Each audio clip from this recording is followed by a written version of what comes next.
Bonsoir chers amis de la catholicité, de l'islam et de la royauté française. Peut-être ne le savez-vous pas, mais la France a vécu pendant près de 1000 ans, c'est ce qu'on appelle le miracle capétien. Je vous présente mon petit chien, Erkan, Hurricane, un Doberman. Donc la France a vécu pendant près d'un millier d'années sous ce que l'on appelait autrefois la coutume de France. Quels étaient les 4 éléments de la coutume de France ? Vou reerguer o meu castelo, ferro e martelo, reconquistar o que eu perdi. Eu sei que vão tentar me destruir, mas vou me reconstruir, voltar mais forte que antes. Quando a maldade aqui passou e a tristeza fez abrigo, luz lá do céu me visitou e fez morada em mim. Quando o medo se apossou, trazendo guerra sem sentido, a esperança que ficou segue vibrando e me fez lutar para vencer, me levantar e assim crescer.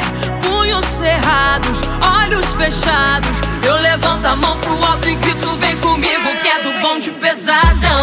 Oh, oh, oh, oh, oh, oh. Sou pesadão, pesadão.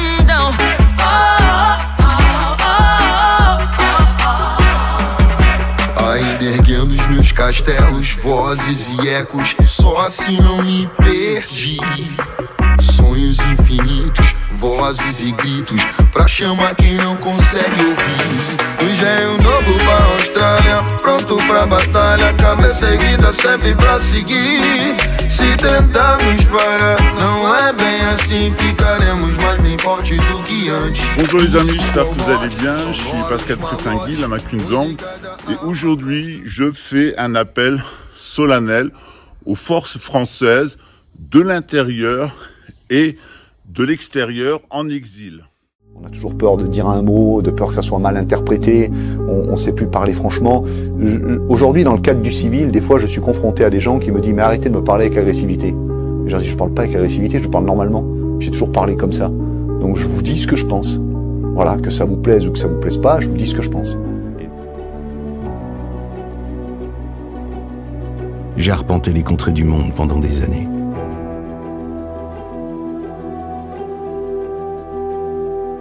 L'histoire des hommes a besoin de protagonistes, volontaires.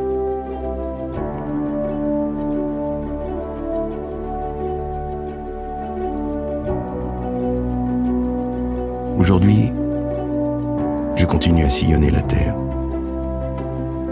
faire ce pour quoi je suis fait.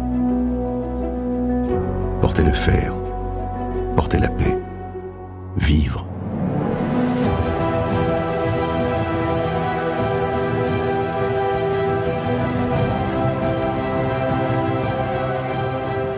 Je n'ai pas oublié d'où je venais. Je me prépare, jour après jour, sans relâche. Un outil tranchant, ça s'aiguise. Je veux être prêt à aller là où les autres ne vont pas. Car il faut bien qu'il y en ait.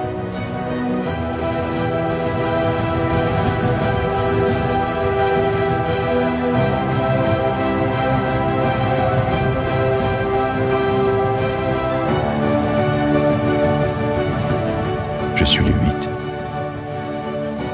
Mon cœur, il est à mes gars. Mon corps, il est à la France. Mais l'honneur, il est pour moi. Donc la France a vécu pendant près d'un millier d'années sous ce que l'on appelait autrefois la coutume de France. Quels étaient les 4 éléments de la coutume de France ?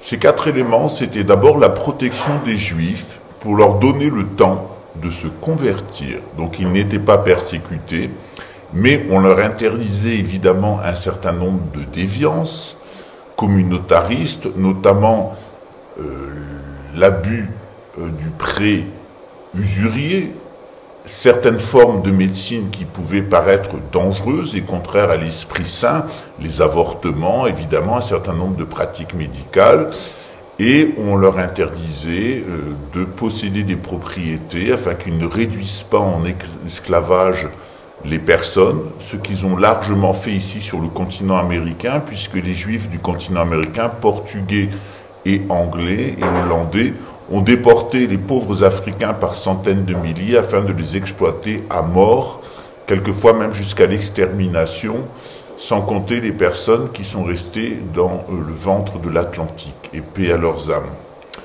Donc, il y avait un certain nombre d'interdictions en France. Les Juifs jouissaient davantage, ils étaient protégés, mais ils avaient aussi des interdits de ne pas avoir de propriété parce qu'ils réduisent les gens en esclavage, ne pas rentrer dans les fonctions juridiques parce qu'ils ont tendance à judaïser, talmudiser, voire sataniser dans certains cas le droit, ce qui a pu donner d'ailleurs les excès de ce qu'on appelle de nos jours le droit de l'homisme. Évidemment, il y avait pour les Juifs toutes ces interdictions qui leur garantissaient de vivre en liberté, et on leur laissait le temps, et on laissait le temps au temps, afin qu'ils s'ouvrent au message d'amour de Jésus-Christ, qui lui-même était juif, afin de se convertir et d'arriver dans des bonnes conditions à la fin des temps, puisqu'il est annoncé aux Juifs que le roi de France de la fin des temps, le grand monarque qu'ils appelleront le Machiar, leur permettra de retourner en Judée, et seulement en Judée. Israël, c'est tout sauf la Judée et la Samarie. Eh bien,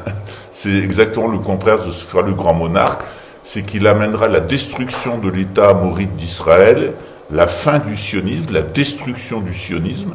Vous allez mieux comprendre ce que je vais vous expliquer à la suite.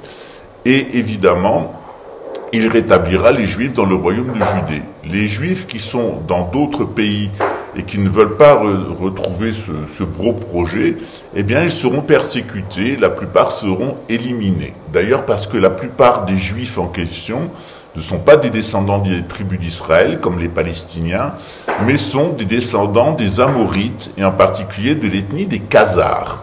Les Khazars, ce sont des Caucasiens descendants de Cham et des anges déchus.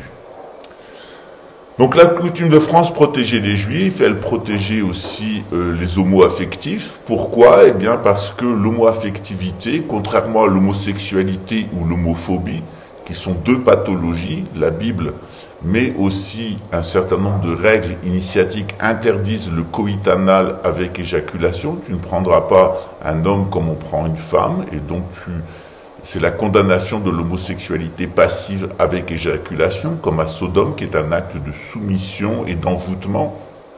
Mais en même temps, il ne faut pas faire la promotion du LGBTisme et du wokeisme. C'est-à-dire qu'il y a une place avec un sacrement qui, dans l'Église catholique jusqu'au XIVe siècle, et dans l'Église orthodoxe jusqu'au XIXe siècle, s'appelait l'adelphopoiesis, qui était une sorte de mariage gay pour les nobles, mais aussi les marchands, certains paysans et certains artisans. Mais principalement, c'était des chevaliers et des chevaleresques, des femmes chevaliers qui bénéficiaient des adelphopoiesis. C'était quelquefois plusieurs centaines dans l'année, en tout cas en France. Mais c'était vrai dans toute la chrétienté, puisqu'il était autorisé par le Vatican, d'ailleurs dès le début de la chrétienté, puisque saint Paul et son compagnon Timothée vivaient des adelphopoiesis, c'est-à-dire qu'ils avaient une relation amoureuse en tant qu'hommes, sans être homosexuels, et sans être non plus homophobes, évidemment, parce que l'homophobie, c'est une pathologie mentale qui atteint les personnes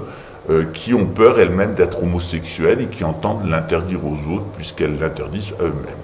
La coutume de France, c'est aussi la protection des maçons, avec leurs connaissances gnostiques, opératives, qui sont liées au géomagnétisme, au passage des astres, avec leur propre symbolisme, et des machines à conditionner la conscience humaine que sont les bâtiments, et en particulier les églises qui sont orientées et placées sur des points telluriques.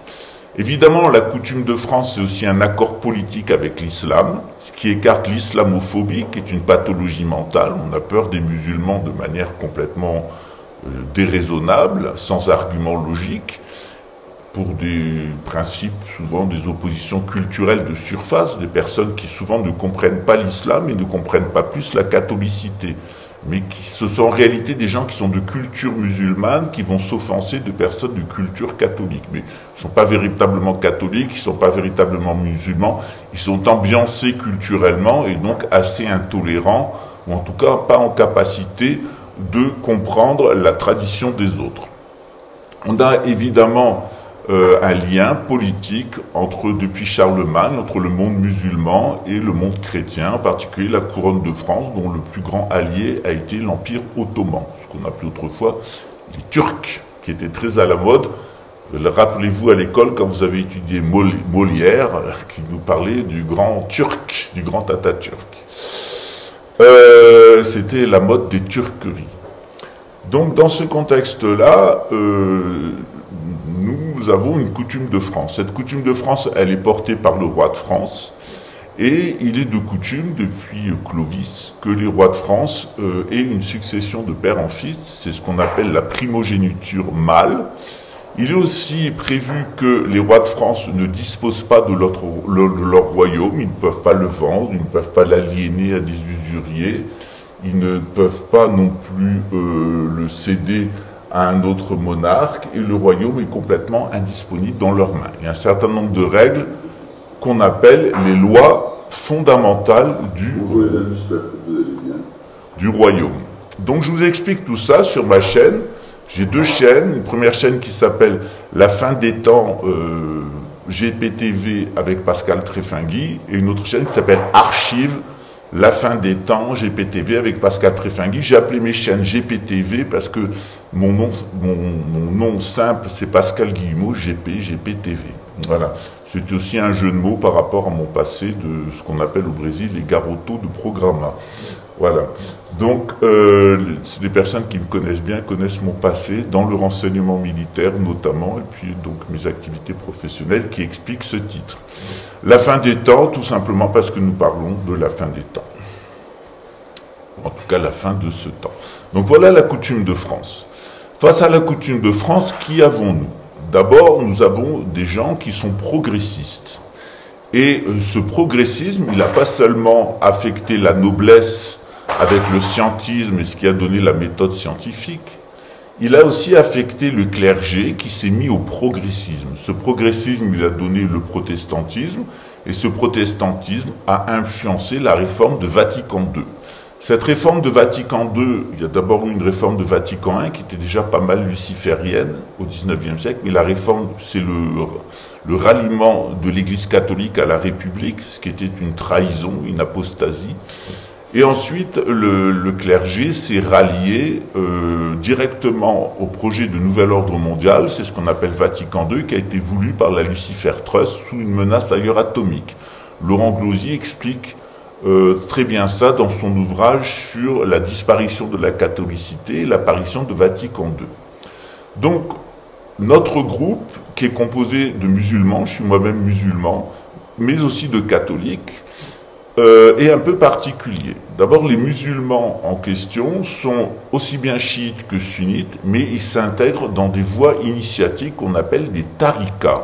En particulier, pratiquement tous musulmans autour de Monseigneur André de Biaz, nous nous référons au cher Wahab Abdel Yahya, qui s'appelait de son nom français René Guénon. C'était un catholique pur jus. C'est un homme qui est passé par la franc-maçonnerie non luciférienne et non satanique, et qui ensuite s'est converti à l'islam et est devenu un grand intellectuel de l'université du Caire, apprécié notamment d'André Malraux et du général de Gaulle, qui attendait avec impatience la publication des livres de René Guénon. René Guénon, c'est un spécialiste et un analyste de la tradition, et il a fondé une école philosophique qu'on appelle le traditionnisme, qui n'a rien à voir avec le traditionnalisme. Dans le cadre de ce traditionnisme, eh bien, les musulmans, autour de Monseigneur André de Biaz, nous sommes pratiquement tous, je crois qu'il n'y a même pas d'exception, des guénoniens, et nous sommes des musulmans chiites ou sunnites. Je suis moi-même un musulman chiite. De l'autre côté, il y a des catholiques. Et les catholiques qui sont autour de Monseigneur André de Biaz, ce sont principalement des catholiques qui refusent la réforme de Vatican II, donc ce ralliement de la franc-maçonnerie au projet de gouvernance mondiale avec les 7 faux pape, puisque la chaise est vide et elle est occupée par des imposteurs lucifériens placés par la franc-maçonnerie. Et évidemment, Vatican I, qui était déjà une trahison et le ralliement de la curie à la République des marchands.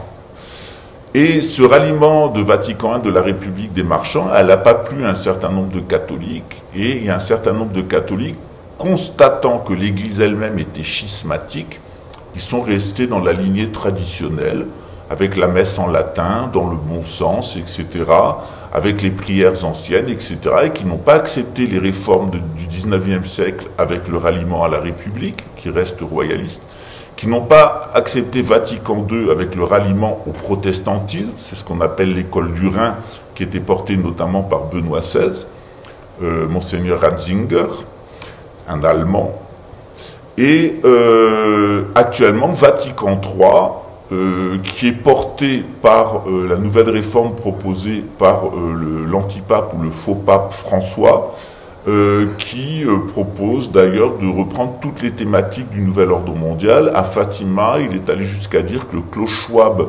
l'investigateur, un des propagandistes du nouvel ordre mondial, est plus important que Jésus-Christ lui-même.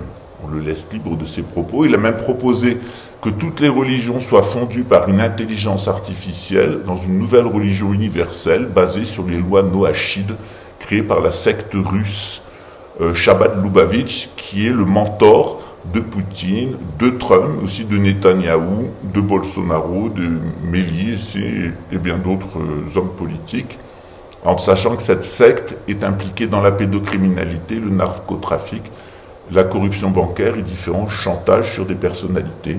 Notamment, on les a retrouvés dans l'affaire Epstein, mais aussi dans l'affaire d'Alain Soral, un antisémite notoire qui fait la promotion du nationalisme et du souverainisme.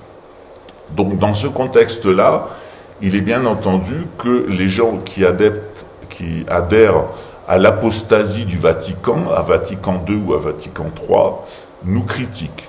Un certain nombre de catholiques veulent être nationalistes et républicains. On ne peut pas être catholique, nationaliste et républicain. Si on est catholique, on est royaliste, en tout cas en France.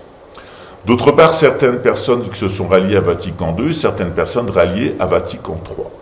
Dans les personnes qui se sont ralliées au projet de gouvernance mondiale par les sionistes et qui soutiennent l'État d'Israël, qui se montrent ouvertement homophobes, antisémites, islamophobes et maçonophobes, vous avez un influenceur qui est un ancien chargé de communication du Front National, proche de Marine Le Pen, une nationaliste d'origine juive, et qui ensuite est passé chez Philippot, un homosexuel franc-maçon, un sodomite franc-maçon, qui fait la promotion de la République dans son parti Les Républicains, et pour lequel il a également travaillé. Et puis, il a quitté tous ces groupes-là parce qu'en réalité, il s'agit d'un agent de la DGSI, le service de renseignement intérieur français, pour ouvrir une chaîne que je vais vous montrer. Et sur cette chaîne, il a fait quelques vidéos qui font pas beaucoup de vues, 1000, 1800 vues, sauf quand il utilise mon nom, parce qu'évidemment sa chaîne elle est en chute d'activité, il a perdu 40% de ses spectateurs et un bon nombre d'abonnés, après notamment s'être attaqué à moi. Donc il y a 2 mois, il s'est très violemment attaqué à moi, en me traitant d'arnaqueur, etc. C'est très intéressant de voir que maintenant il s'attaque aussi au sacre, et qu'à chaque fois il traite Monseigneur André de biaz et moi-même de clown. Alors pourquoi Napo, que voici ici, nous traite de clown? Eh bien tout simplement, figurez-vous, c'est parce que ce monsieur est un gitan dont les parents étaient des clowns dans un cirque.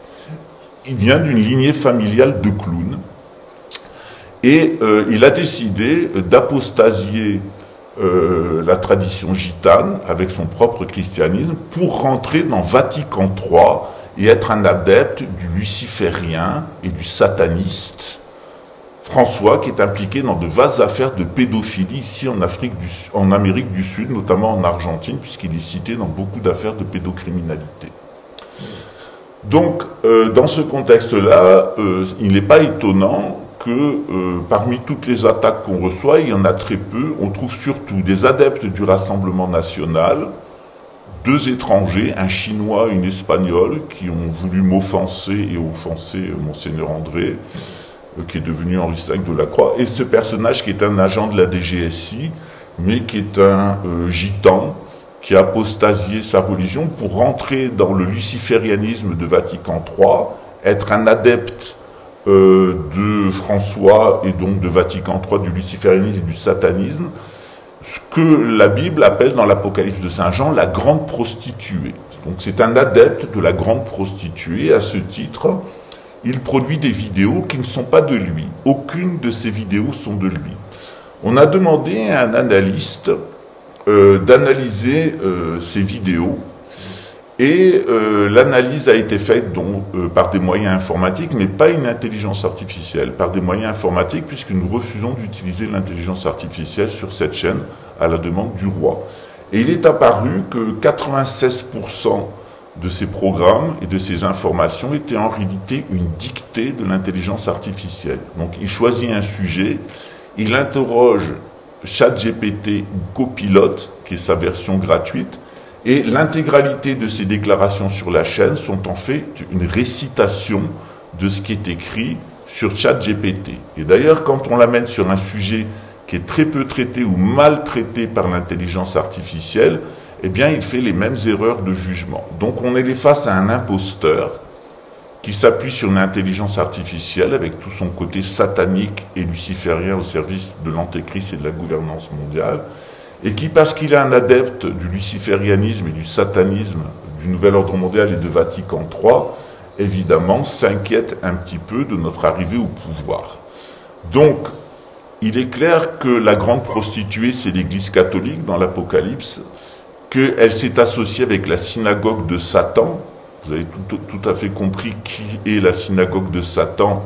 C'est ces juifs qui ne sont pas des descendants des tribus d'Israël, mais qui portent le sionisme et qui veulent justement ce projet de gouvernance mondiale depuis Jérusalem, et se sont associés à eux la grande prostituée qui couche avec les marchands, décrit par Saint Jean, qui n'est autre que l'Église catholique, puisqu'elle a parfaitement été décrite. Donc on a là un adepte du nouvel ordre mondial, un adepte du luciférianisme, du satanisme, qui s'appuie sur une intelligence artificielle et qui s'attaque à tous les catholiques qui ne sont pas dans la perspective de Vatican III, c'est-à-dire du luciférianisme et du satanisme et de la grande prostituée. Donc cet homme est au service de la République et de la grande prostituée, mais aussi de Louis de Bourbon. Et on vous expliquera dans d'autres vidéos qui est ce Louis de Bourbon, pourquoi il n'est pas un descendant des rois de France, et pourquoi les analyses ADN le montraient, et pourquoi en réalité il ne peut pas être le grand monarque, parce que il vient d'une lignée qui ne peut pas monter sur le trône, tout simplement parce qu'il est né à l'étranger, et qu'un roi de France ne peut pas être né à l'étranger selon la coutume de France. Donc ce personnage qui s'appuie sur l'AI et qui est au service de Vatican III, évidemment, est une des rares personnes qui a produit des vidéos sur Monseigneur André de Bias. D'ailleurs, il est toujours très embêté dans ces vidéos qui durent jamais plus de 15 minutes lorsqu'on les amène sur des sujets qu'il n'a pas le temps de taper sur son intelligence artificielle. Donc c'est une personne d'une très grande médiocrité intellectuelle qui s'appuie sur l'intelligence artificielle pour faire illusion, qui est nationaliste comme Le Pen, souverainiste et républicain comme Philippot, mais qui est passé dans le cadre d'une opération des sionistes et de la DGSE à Louis de Bourbon, qu'ils essayent d'utiliser pour discréditer Monseigneur André de Bias, donc Henri V de la Croix. Donc c'est quelqu'un qui travaille sur commande. Sur pourquoi le sacre a eu lieu à Meaux et pourquoi avec un prêtre de l'Église catholique et cet évêque de l'Église catholique d'une lignée vietnamienne, c'est tout simplement parce que ça correspond à la prophétie d'Alzodi-Péla et aux apparitions du Christ, de la Vierge Marie et de Saint Philibert, qui ont eu lieu dans les années 80 et qui ont été authentifiées par l'évêché local. Ces apparitions, elles ont fait grand bruit en Italie. Alzodi-Péla est devenu un lieu de culte où il y a beaucoup de miracles. Une forme de la Vierge Marie est apparue sur un mur dans les semaines qui ont suivi l'apparition et qui ont été conservées malgré la destruction de la maison à la demande de l'évêché et de la population locale. Et le pape Jean-Paul II, qui était intrigué par ces apparitions, a convoqué André de Biase, donc, qui est devenu Henri V de la Croix, et il l'a informé qu'il était le grand monarque attendu par la prophétie. Et cette information du Vatican est allée vers la famille d'Orléans, ce qui fait que Henri V de la Croix a reçu une éducation par le marquis de la Franquerie et le comte de Paris, et évidemment est arrivé aux oreilles de l'Élysée et de Chabad-Lubavitch. Il a été convoqué à New York par le Rav Schneerson de Chabad-Lubavitch, qu'il a reconnu comme étant le Machiar, avec beaucoup de crainte, et par François Mitterrand, qui l'a reconnu comme le grand monarque. Les liens entre ma famille et la famille royale de France, notamment dans l'évasion du petit Louis XVII, sont connus des autorités françaises républicaines. Et donc à la même époque, parce qu'on a seulement 2 ans d'écart, Monseigneur André et moi-même, je suis un petit peu plus vieux, eh bien j'ai subi les mêmes persécutions et les mêmes humiliations. Moi j'ai même eu 4 ans de prison et 9 mois de prison, dans des affaires qui ont été montées de toutes pièces pour me discréditer et m'empêcher d'être le Premier ministre de la France que je suis aujourd'hui. Puisqu'en décembre déjà, le roi m'a demandé d'organiser son sacre, ce qui a été fait. Il y aura 8 sacres en France et à l'étranger, et d'organiser un gouvernement royal en exil, ce qui est maintenant fait et financé par la noblesse britannique, la noblesse française, la noblesse italienne, certaines personnes de la noblesse allemande qui nous aident, et évidemment des bénévoles qui représentent environ 20%, même pas 15% des donations et les aides que nous recevons afin de mener à bien ce projet. Nous n'avons pas besoin du public, nous n'avons besoin de l'autorisation de personne, puisque nous avons l'autorisation de Jésus-Christ et de la Vierge Marie et de Saint Philibert, tels qu'ils sont apparus à Alzo di Pella. Alors évidemment, cette apparition d'Alzo di Pella, elle est très peu traitée par l'intelligence artificielle. Il y a peu d'informations, j'ai contrôlé moi-même. Donc j'ai dérogé à notre interdiction d'utiliser l'AI pour la bonne cause, pour voir quelle information il pouvait avoir sur Alzo di Pella. Et on s'est aperçu qu'en réalité, il a annoncé devoir mener des recherches, parce qu'il y a très peu de choses sur Alzo di Pella, sur l'intelligence artificielle qu'il utilise. Voilà. Donc dans ce contexte-là, on est face à un imposteur qui est passé par le Rassemblement national, les Républicains, qui maintenant, dans le cadre d'une opération de la DGSI, donc des milieux sionistes, juifs et de Vatican III, essaye de faire des campagnes de presse contre nous. Ça fonctionne très peu, il fait 1800, la dernière vidéo, la première a fait 1000 vues, ça n'intéresse pas grand-chose, grand monde, et par contre, mon nom intrigue beaucoup sur Internet parce que j'ai été très médiatisé au Brésil, je suis passé à la télévision avec 70 millions de spectateurs, en France avec 10 millions de spectateurs dans différentes émissions, au Luxembourg, en Allemagne, en Belgique, en Suisse, au Liban, etc. Je suis une personne connue pour avoir été ciblée par le service de renseignement français qui a assassiné mon père adoptif et m'a mis en prison pour me neutraliser définitivement. Il a fallu 4 ans pour apporter la preuve que j'étais parfaitement innocent, et d'ailleurs qu'il n'y avait aucune preuve contre moi, et que l'histoire était invraisemblable. Elle a été montée par le service de renseignement français, les milieux sionistes, avec des complicités à Luxembourg.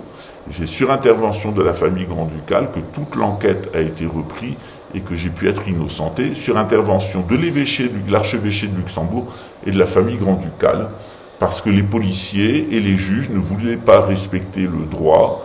Ils étaient sous influence d'Israël, du sionisme, de la DGSE, de certains agents de l'équivalent de la DGSI à Luxembourg. Donc, dans ce contexte-là, je trouve un peu triste que des personnes viennent publier sur cette chaîne des commentaires déplaisants et nous donner des conseils, eux qui ne sont que des spectateurs et qui n'ont rien fait dans leur vie pour les autres, et qui poussent jusqu'en disant qu'ils vont prier pour nous, qu'ils prient avant tout pour eux, parce que visiblement, ils en ont besoin. Voilà, et qui nous conseillent de faire des formations en théologie. Quand on sait la formation universitaire qui est la mienne, j'ai passé 10 ans à l'université, 5 ans de droit, j'ai une 3e année de psychologie, je suis passé en équivalence en 3e année, 2 ans d'école de commerce et 4 ans d'école militaire, et notamment des cours permanents dans le domaine du renseignement, de la géopolitique. Ça me fait un peu rire d'être qu'un individu qui a sans doute pas son bac et qui s'appuie sur une AI viennent nous traiter d'imbéciles et nous donner des conseils. Mais bon, il est en mission et Dieu sera juge. Alors ce qui est intéressant, c'est qu'il utilise toujours des illustrations où Monseigneur et moi-même, le roi et moi-même, le Premier ministre, nous sommes traités de clowns. Mais ça s'explique tout simplement parce qu'il vient d'une famille de clowns, qu'il a apostasié sa religion pour entrer dans le luciférianisme et le nouvel ordre mondial de Vatican III, d'ailleurs sous la conduite d'un abbé, d'un curé, l'abbé Pagès, très controversé, puisque c'était un garçon coiffeur, qui est devenu un agent de renseignement, un colonel du renseignement au sein de l'armée française, et qui ensuite est devenu prêtre et a vécu des hallucinations mentales et pratique des exorcismes qui ne sont pas faits selon la tradition pure du Vatican, mais selon recettes personnelles. On semble plutôt que cet abbé et cette victime de sa secte soit dans une espèce de secte luciférienne à couvert maçonnique, avec tout ce qu'il peut avoir derrière les sectes lucifériennes en matière de pédocriminalité, de narcotrafic et de liens avec le secteur bancaire, en particulier la synagogue de Satan. On est là dans le cadre de la grande prostituée. Alors quand on a cherché un évêque et un prêtre pour célébrer le sacre de Monseigneur André de Biase, le premier, puisqu'il y en aura 8, selon les indications qui avaient été données par Jésus-Christ, on a eu face à nous une levée de boucliers. Donc au niveau du Vatican, les contacts que j'ai, il n'y a eu aucune opposition. Mais on nous a dit que vous allez avoir beaucoup de difficultés parce que ça met en cause et ça perturbe la juiverie internationale, la franc-maçonnerie et un des agents de la franc-maçonnerie mondialiste qui est Louis de Bourbon, et en particulier un petit groupe très sectaire, très versaillais, très vieille mauvaise vieille France, qui sévit au sein de la maison de Bourbon, qui est un véritable petit clan.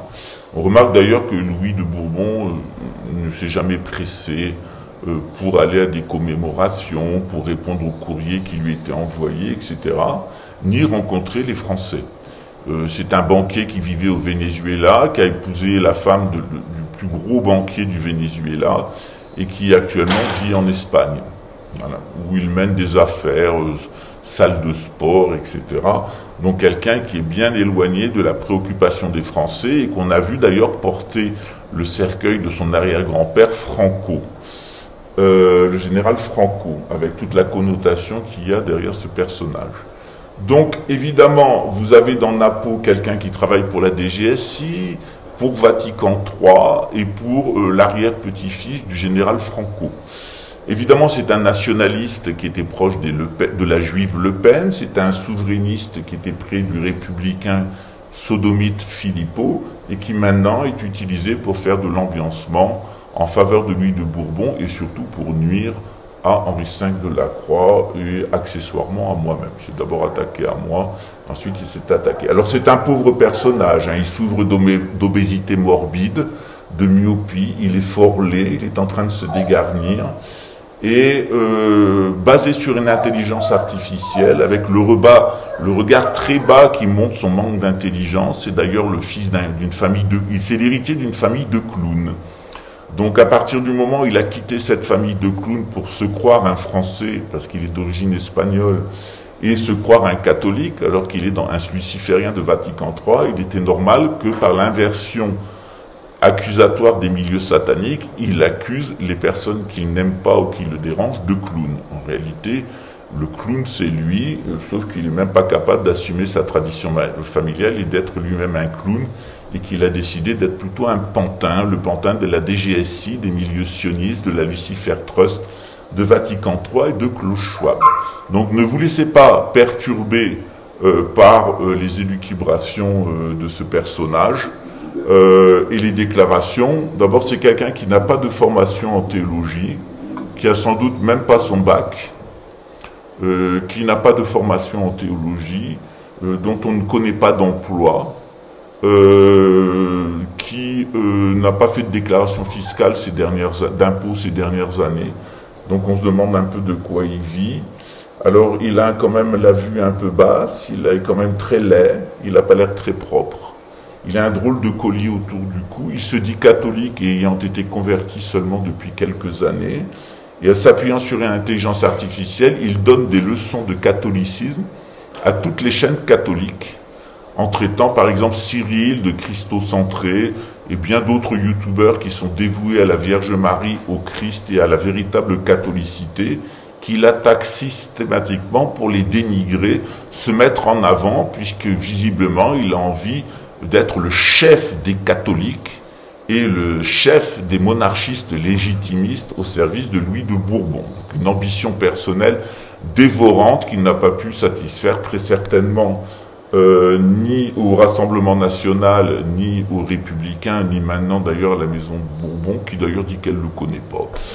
Ce qui est quand même assez amusant, voilà. Donc il est vrai que avoir face à lui un roi de France descendant de Louis XVII et avoir face à lui un Premier ministre qui est le descendant d'une des plus vieilles familles aristocratiques bretonnes, ça doit quand même perturber ce gitan descendant de clown. Voilà. Mais la DGSI lui a donné sans doute un petit salaire et un usage que vous voyez pour après tout un nombre de spectateurs réduit. Ce qui est quand même un peu triste, c'est que de bons catholiques se laissent illusionner par ce personnage qui visiblement n'a fait aucune étude de théologie, aucune étude du tout, qui s'appuie sur une IA et qui fait partie d'une secte. En plus, une secte luciférienne, avec toute la connotation qu'il y a derrière. Donc c'est toujours un peu triste pour les personnes qui font des commentaires. Quelquefois, on les enlève. Là, j'ai décidé d'en laisser un parce qu'il est assez édifiant. Monseigneur André, le descendant de Louis XVII, ça a été authentifié par des autorités dans le monde entier, y compris ici le service secret brésilien, qui m'a demandé de l'appuyer, puisque je travaille ici pour le renseignement brésilien, et que nous avons, au nom du renseignement brésilien, je suis moi-même luxembourgeois, ce qu'il faut savoir, d'origine française, que j'ai travaillé pendant 22 ans pour l'intelligence luxembourgeoise et 3 ans pour l'intelligence militaire française, la Marine nationale, à titre contractuel extérieur. Et donc, je connais, c'est très facile pour moi d'avoir des fiches de renseignement et de savoir à qui j'ai affaire. Mais ne vous laissez pas perturber par cet individu. C'est un individu en mission luciférienne, en mission satanique, qui est là pour vous perturber. Ne vous laissez pas perturber. Si vous avez des connaissances suffisantes en théologie, menez vos propres recherches, et puis après tout, priez et demandez à Dieu de vous apporter un éclairage. C'est ce que nous faisons tous les jours, nous prions ensemble sur cette chaîne tous les jours et sur l'autre chaîne, sur mes différentes chaînes, afin justement de rester dans cette conduite divine. Si une personne n'est pas capable de dire « Je reconnais que Jésus-Christ est Dieu, qu'il est mon sauveur et qui m'amène à la vie éternelle », cette personne-là est très certainement, et le faire sincèrement, cette personne est très certainement sous influence satanique. On lui a demandé de le faire, il ne l'a jamais fait, ce qui est en soi un commencement de preuve. Donc ne vous laissez pas perturber, on ne vous demande pas de nous faire confiance, on n'a pas besoin de votre argent, on n'a pas besoin de votre soutien, le peuple français n'est pas souverain, il n'y a qu'un seul souverain, c'est Dieu, et les souverains qu'il désigne, comme Henri V de la Croix, et le roi Henri V de la Croix a désigné un chef de gouvernement en exil, et c'est moi-même. Donc, ne vous laissez pas perturber, je ne vous demande pas de nous croire, mais je vous demande de ne pas le croire non plus. Faites-vous votre propre opinion en menant vos propres recherches. Si vous en avez les capacités intellectuelles, posez-vous les questions élémentaires. L'Église catholique actuelle est-elle légitime ou est-elle schismatique? Et est-elle en fait une secte luciférienne au service de la gouvernance mondiale satanique de l'Antéchrist? À ce moment-là, les personnes qui servent d'influencement au pape François sont eux-mêmes des lucifériens et des sataniques au service de l'Antéchrist, ce qui est le cas de Napo. Voilà pourquoi il a cette méchanceté viscérale contre Monseigneur André et moi-même, parce qu'après tout, on se demande ce qu'on lui a fait, on se finance nous-mêmes, on est très peu aidé par le public, les donations ne correspondent même pas à 15% des sommes qui ont été utilisées pour venir en aide au roi, pour lui acheter un véhicule, pour lui permettre de se déplacer, pour organiser les 8 sacres, ses déplacements et des rencontres avec des chefs d'État. Donc, il y a toujours des clowns. Et fidèle à la tradition de sa famille, il est le clown du sionisme et le clown de l'antéchrist. Ne vous laissez pas, vous qui êtes de bons chrétiens, influencer. Étudiez la théologie, étudiez les faits, ce qui est en train de se passer, étudiez la coutume de France, pas à partir de Wikipédia, qui n'est pas une source universitaire ni d'une AI, mais par rapport à des références universitaires, notamment sur l'histoire de l'Église. J'ai moi-même étudié dans mes années de droit l'histoire de l'Église et le droit canon, et j'ai pris des cours à l'Institut catholique. Écoutez aussi par la prière votre cœur. Moi-même, j'ai mis 4 ans à rejoindre Monseigneur André. J'ai été longtemps proche du père de Louis XX, Alphonse de Bourbon, enfin le pseudo Louis XX, et Louis de Bourbon, je l'ai rencontré 3 fois, et je l'ai un peu testé, j'ai vu que cet individu n'était pas du tout à la hauteur, et n'était pas d'ailleurs du tout convaincu qu'il pourrait être le grand monarque. Voilà. Mais il semble qu'il y ait tout un business derrière, avec un certain nombre de personnes à qui ça donne du pouvoir, de l'importance. Et immédiatement, nous avons été attaqués justement par la secte qui s'est constituée à Paris autour de la maison de Bourbon. Voilà. Qui après tout n'a pas grande légitimité. On se demande d'où sort cette maison de Bourbon et qui a créé cette maison. Enfin, nous on le sait, mais bon. Voilà. Quand on voit que d'ailleurs des personnes de cette fameuse maison de Bourbon se sont retrouvées devant les tribunaux pour négationnisme ou pour antisémitisme, ça en dit quand même long sur ce type de personnage. Voilà. Donc je vais vous laisser, je vous remercie pour votre attention. Étudiez les choses très sérieusement si vous avez des capacités intellectuelles, ne vous laissez pas influencer par une IA et par un perroquet, plutôt par un clown, et en même temps, priez et demandez à Dieu de vous apporter une réponse. Moi-même, j'avais des difficultés avec André de Biase lorsque j'ai pris connaissance de son existence en 2019 et 2020. Et il m'a fallu 4 ans et me plonger ici dans les dossiers de renseignement de l'armée brésilienne et du renseignement civil brésilien pour avoir la conviction qu'il était bien le grand monarque Henri V de la Croix et le descendant de Louis XVII. Or, si les Brésiliens m'ont demandé de l'aider et de l'assister, puisqu'il va venir ici au Brésil, c'est justement parce que les autorités brésiliennes savent pertinemment qui il est. C'est sans doute ce qu'ont omis de dire les agents de la DGSI, qui sont les agents de liaison de Napo et qui manipulent ce fils de clown, qui visiblement n'a que comme seul argument, puisqu'il vit dans la haine de sa famille, le rejet de sa famille, eh bien de nous traiter nous-mêmes de clowns. Comme quoi chez les satanistes, c'est toujours l'inversion accusatoire. Nous allons prier ensemble. Au nom du Père et du Fils et du Saint-Esprit, ainsi soit-il. Notre Père qui êtes aux cieux, que votre nom soit sanctifié, que votre règne advienne, que votre volonté soit faite sur la terre comme au ciel. Donnez-nous aujourd'hui notre pain de ce jour, pardonnez-nous nos offenses, comme nous pardonnons aussi à ceux qui nous ont offensés et s'en repentent. Soutenez-nous dans la tentation satanique et délivrez-nous du mal porté par Lucifer, avec sa fausse lumière et sa fausse justice. Amen. Bismillah al-Rahman al-Rahim, c'est une prière musulmane. Louange à toi, Seigneur, toi qui es le souverain des univers, toi qui es clément, toi qui es miséricordieux, toi qui seras notre juge au jour du jugement dernier. Sache, Seigneur, que c'est toi que j'adore. C'est toi, Seigneur, dont j'implore le secours. Seigneur, dirige-moi dans le sentier droit, dans le sentier de ceux que tu combles de tes bienfaits, non point celui qui a encouru ta colère, ni celui de ceux qui s'égarent. Amen. Il n'y a de divinité, il n'y a de Dieu que Dieu.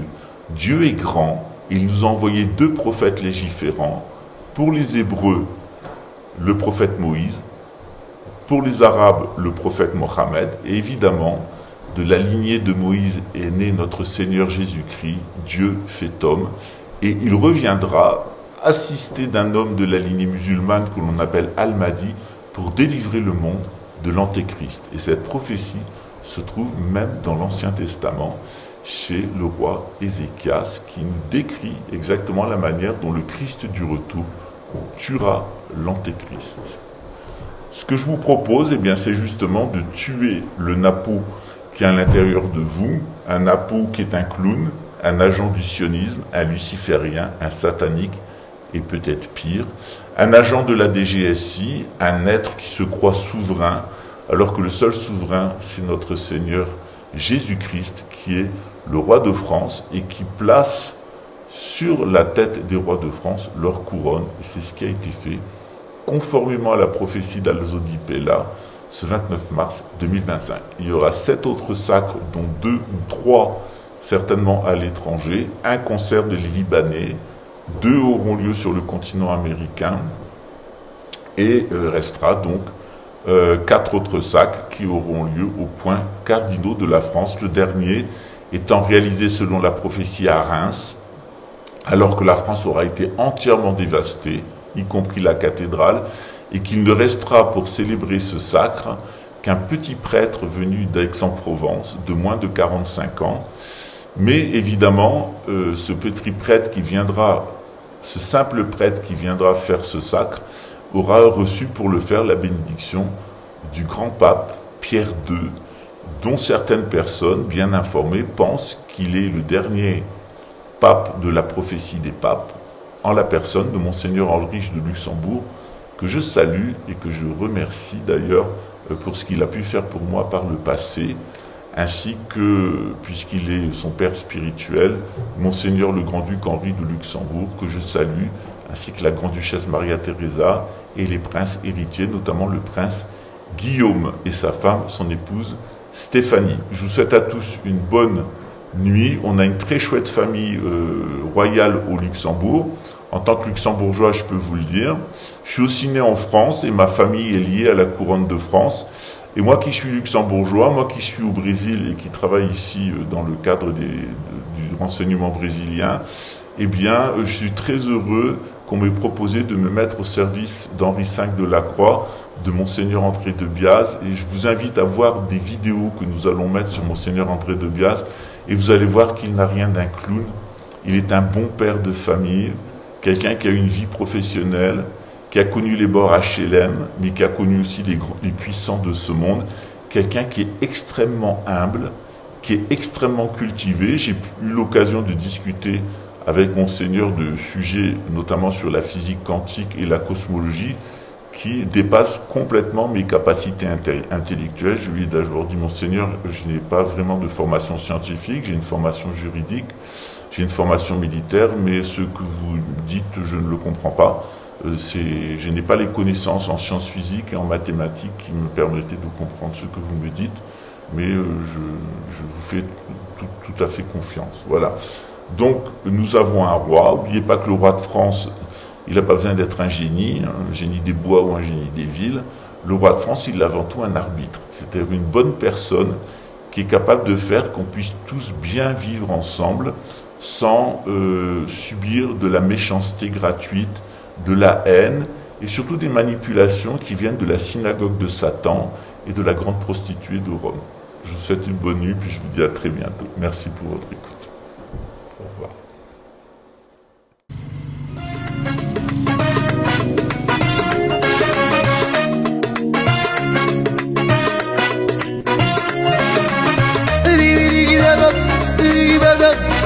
يا معذبهم يانا يسمع ينحر عليا وتقال ما ديرك بعيد مالك عليك يانا نصلي ومعقوب زين وددي ددي ددي ددي زير ديوان ديوان ددي ددي ددي وزيد ددي اسمع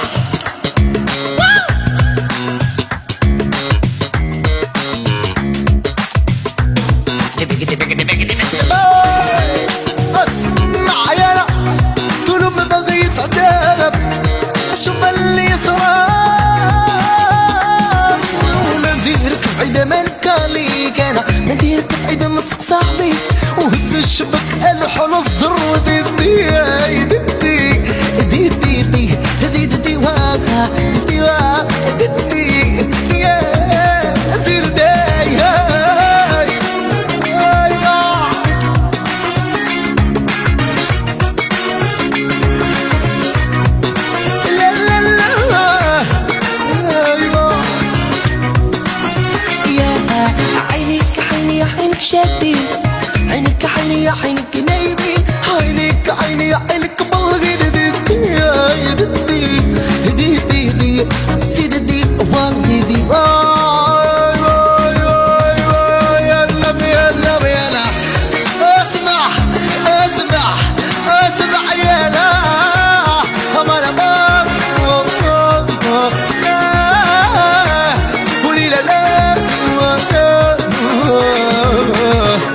اخواني دلوها لك ماني مشتاق ولا كسب نقطعني داداي داداي هاي طلبة موجتك ناهي داداي داداي وهي طلبة صدمري انا يا لليل عطيلي فاز فاز فاز يا انا حط لي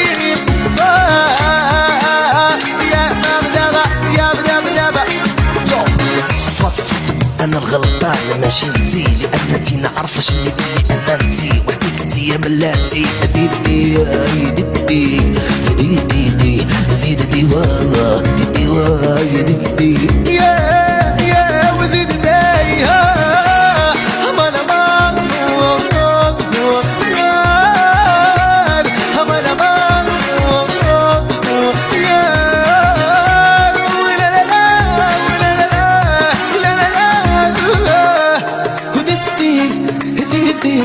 عليكم زيد الديرة ددي ددي يا وزيد دايا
Paris à Marseille, je te découvre. Mon cœur bat pour toi, ma douce France. Dans chaque ville, dans chaque rue, je ressens ton âme, ta vertu. De Paris à Marseille, je te découvre. Mon cœur bat pour toi, ma douce France. Et chaque jour, je te chéris. Dans tes couleurs, je trouve ma vie. Ton histoire, ta beauté, je l'écris. Mon amour, ma France adorée. Dans tes bras je veux rester. Mon amour, tu es ma fierté. Ma France, je t'aimerai pour l'éternité. Pour l'éternité. Pour l'éternité. Pour l'éternité.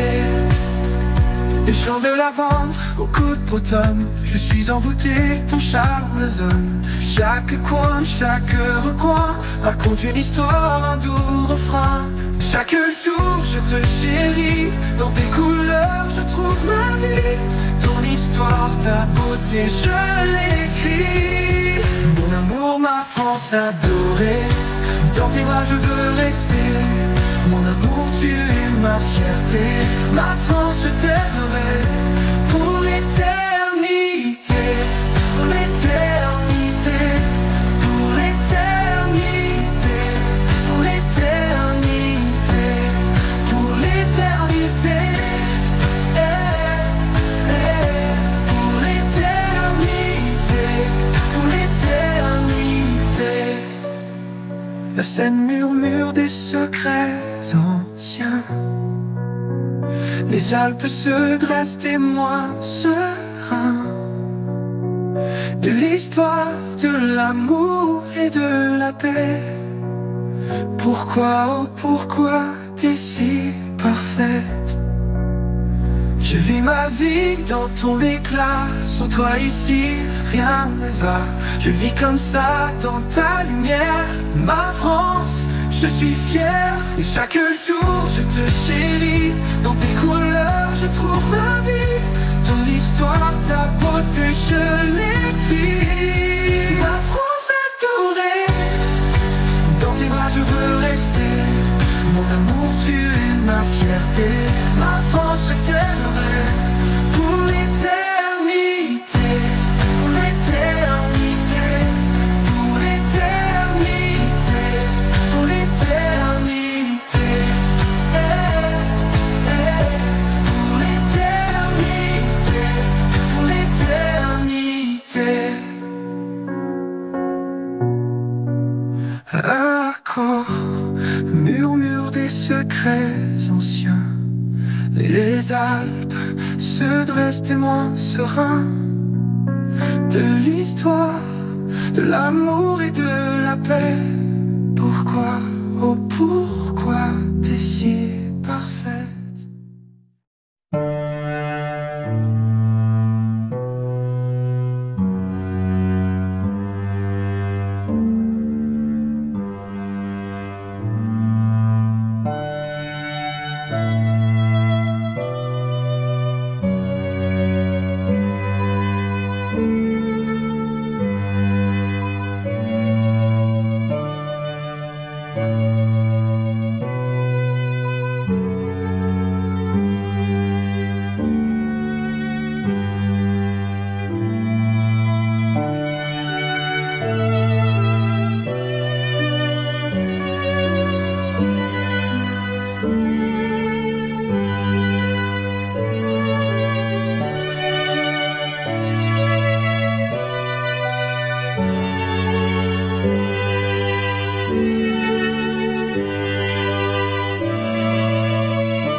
心無形ゲ無形ゲコ無空不音に一切天道無足行ね半三で小仏へ般若波羅蜜多高徳は六たら三脈三宝大高知般若波羅蜜多税大寺修税大名修税無常修税無等道修の上一切空真実不公公説般若波羅蜜多修即説修圧ギャテギャテハラギャテハラソギャテボジソアカ般若心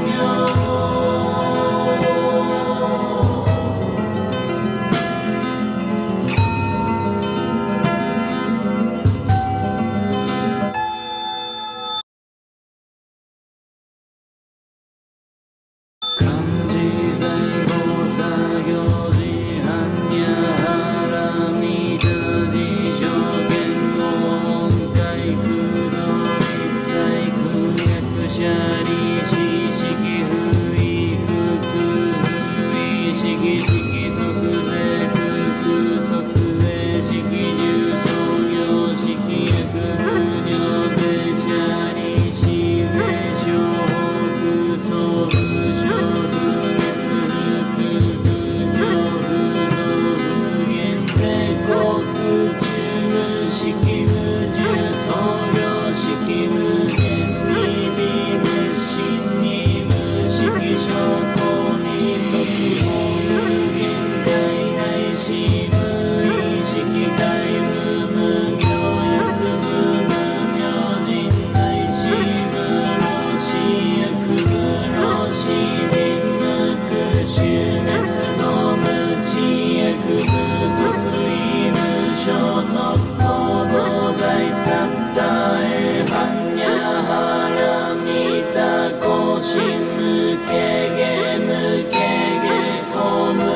So I got